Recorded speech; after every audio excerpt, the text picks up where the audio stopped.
Hey everyone, welcome back to Tech Talk. I'm here with Computer World senior writer Lucas Mirian. Today we are talking all things mobile voting, so stick around.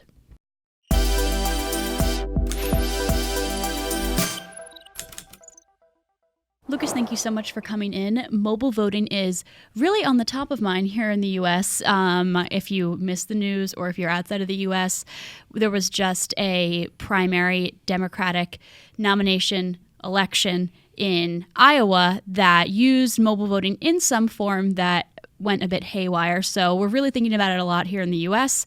So, Lucas, you've been covering mobile voting quite a bit recently. So could you just tell us sort of what the draw of mobile voting was or is for some cities, some counties? Yeah, access to voting for absentee voters mainly, but it's also been opened up to the general population for municipal counties, and in one case for a conservation district for their election of commissioners. That was in Seattle. Actually, that one's still going on. So it just opens up the voting process to folks, to people in general, and that's why these election commissioners, the secretaries of state, really want to embrace mobile voting, just to give increased access. Sure. It does seem like a really powerful tool to increase access for, I would say, people who are perhaps living abroad, people who are even living out of state. I mean, I know when I used to be registered in a different state when I went to college in Massachusetts, I would vote absentee, and that required a paper ballot, and it wasn't too much of a hassle to do.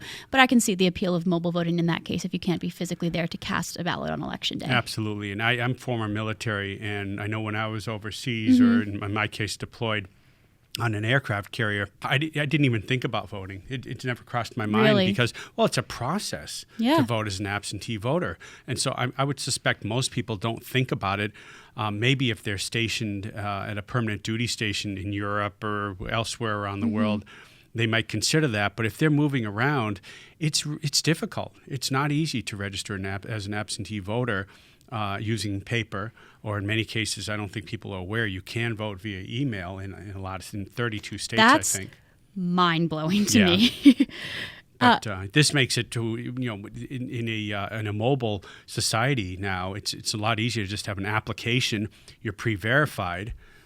That's a process you do still have to go through. But once you're pre-verified, it's as easy as using any other mobile app.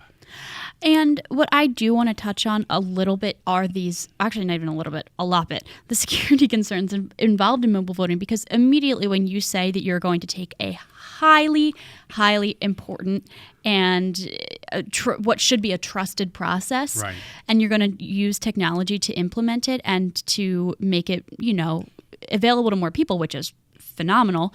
But when you are putting such an important process in the hands of a device, I can only begin to imagine the amount of security concerns. The Iowa caucus was probably the most unmitigated disaster they could have run into. Now, the political pundits are all screaming about the fact that this makes the Democratic Party look bad because we don't know who won. I think we do by now, or it's about to be announced. Probably by the time this video is launched, we'll almost certainly know. That's probably going to be forgotten by November. I don't think it's that big a deal. What's not going to be forgotten is that this voting app screwed up. It wasn't able to put out the proper register the proper votes and spit that information back out to tell you who the winner was. And people are going to start to question, well, was this hacked? Yeah. I don't think there's any indication of that, but that's And for the record, the Iowa Democratic Party is saying no, it was not any sort of hack. It was a coding issue, but continue. Right. But that's what people are automatically going to think because of the 2016 elections and the Russian influence, and they've also found evidence that they attempted to hack into voting systems.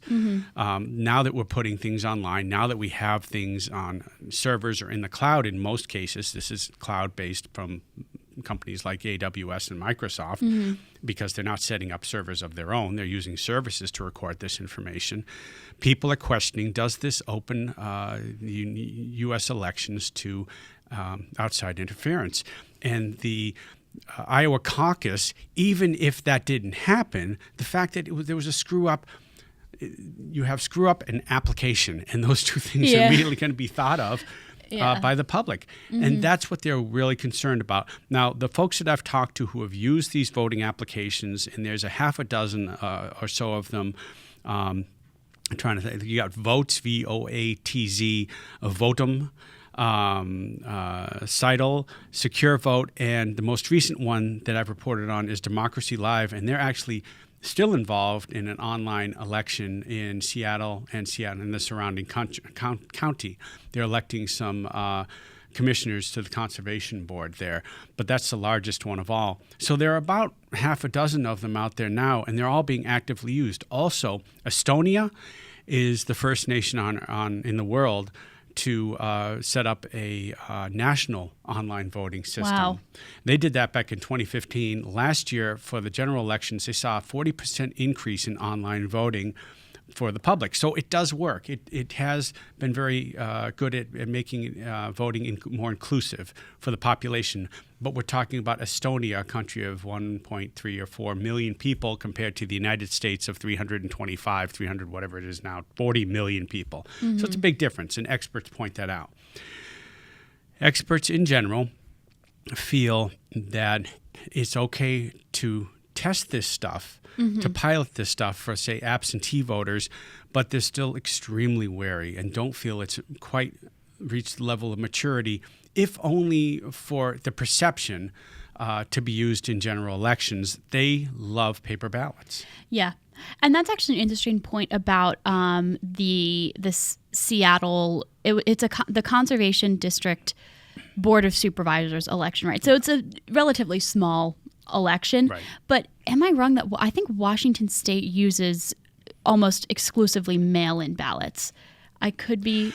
Well, now, mail-in, you're correct, but they also allow those ballots to be sent via email. Oh. So you can take an attachment, put it in. They're they're one of the states who are most progressive in this, and they allow voters to email attachments of their ballots to the state. So they're actually very progressive in that way. And that's when I say 32 states allow electronic voting. It's not really electronic voting, but allow them to cast their votes online via email in many cases. And that's for the general public can email, or is that just like these special use cases? It's general public is allowed to email. Yeah, I think it's an interesting using mobile voting. Just shifting back to mobile voting, talking about it for these specific use cases: the overseas voters, the absentee voters, the disabled voters that maybe can't physically be there on election day but are still very much local. That seems like a good place to pilot this program. If you could maybe count those ballots as an absentee ballot when they're used if the election is it's razor thin margins. Yeah. But shifting to the Iowa caucuses, it's important to note that this app wasn't used it's not every single person had their phone and they cast their caucus ballot it's not technically a ballot, their caucus vote on their phones. This was used for precinct leaders to sort of tally the final results and then send to the state. Right.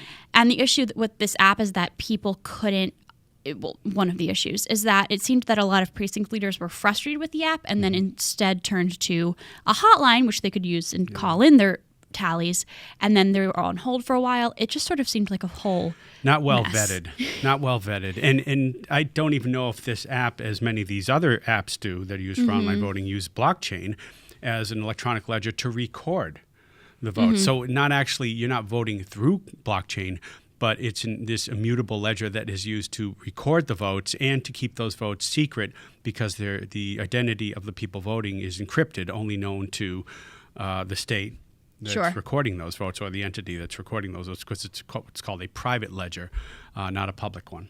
Okay. Yeah, that's interesting. And I mean, the caucus process is so sort of complex. Even if you are in the United States, it's very likely you're not really that familiar with it. I think if you asked like 80% of people what a caucus is, they'd be like, it has something to do with voting. It's because it's not even a private vote to begin with. It's very much public. Right. But even though it's seen that this was not a hack, it's attributed the issue to the Iowa Democratic Party has attributed the issue with the app to a coding error, and it seems like not all of the data was accurately recorded. But the good news is that there was a pretty sizable paper trail. They did sort of account for this issue.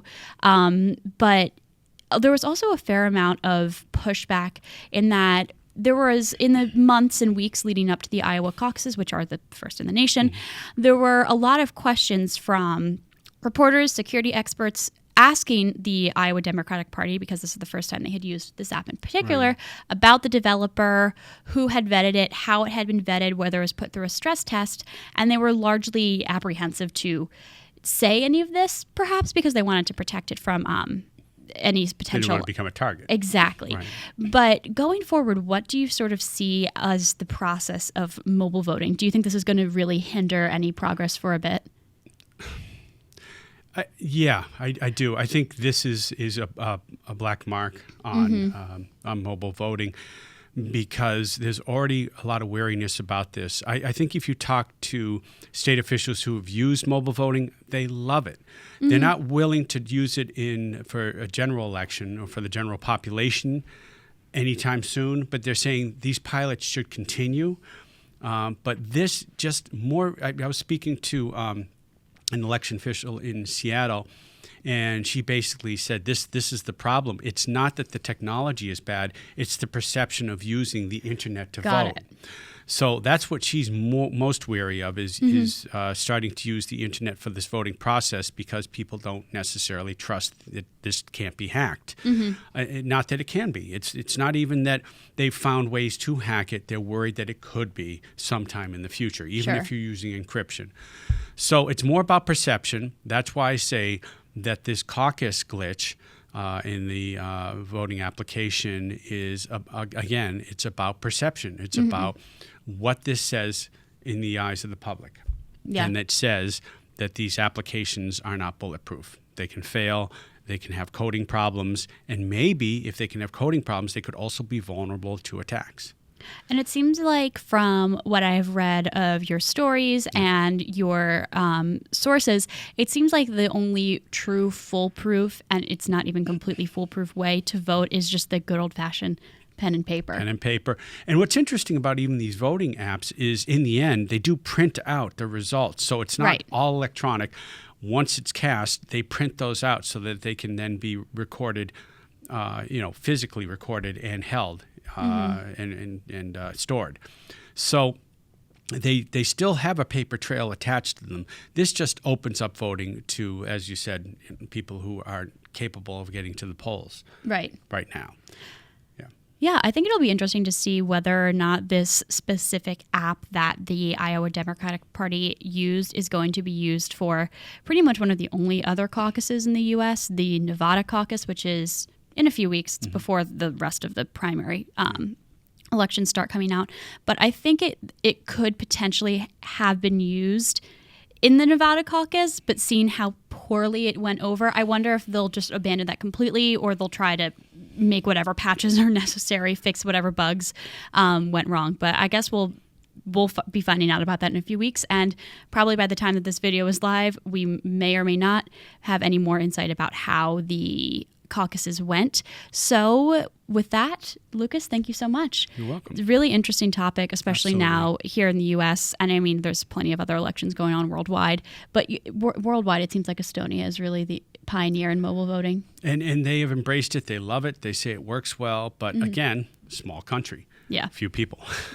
I guess we'll see. Thank you all so much for watching this episode of Tech Talk. If you liked this video, be sure to give it a thumbs up and subscribe to our channel. We will have some of the links to Lucas's stories below. Thanks again, and we'll see you next time.